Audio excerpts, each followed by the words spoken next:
అంటే చాలా మంది మన ఇండియన్ ఆరిజిన్ పీపుల్స్ అమెరికాలో ఎక్కువ మంది ట్రంప్‌కే సపోర్ట్ చేశారు.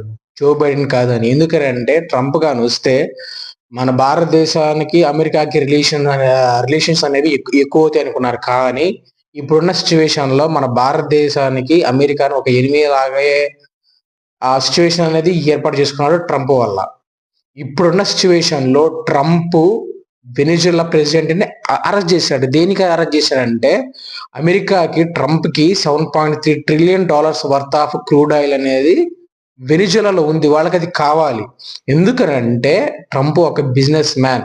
ఆయన ఒక బిజినెస్ మ్యాన్ లాగా ఆలోచిస్తాడు. తన సొంత ప్రయోజనాలే ముఖ్యం కానీ, దేశ ప్రయోజనాల గురించి అస్సలు పట్టించుకోడు.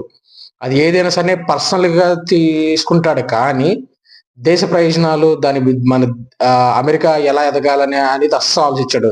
తనకి కావాల్సింది ప్రాఫిట్. అందుకని ఎలాన్ మస్క్‌ని ఈ హెల్ప్ తీసుకొని అమెరికాకి ప్రెసిడెంట్ అయ్యాడు. ఇప్పుడేమో ఇలా అంటున్నాడు.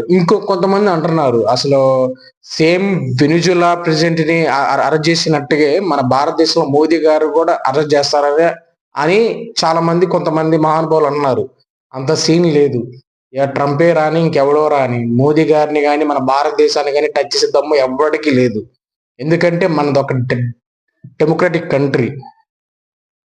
మనకి సార్వభౌమాధికారం ఉంది. మనం ఎవరైనా ప్రశ్నించగలం. ఆ శక్తి సామర్థ్యాలు మనకున్న. మన దగ్గర అణుశక్తి కూడా ఉన్నది. అణు ఆయుధాలు ఉన్నాయి.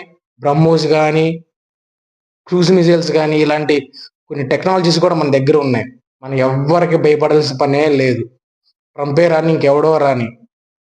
మన భారతదేశాన్ని మన ప్రెసిడెంట్‌ని మన ప్రైమ్ మినిస్టర్‌ని టచ్ చేసే దమ్ము ఎవ్వడికి లేదు. జై భారత్! జై హింద్!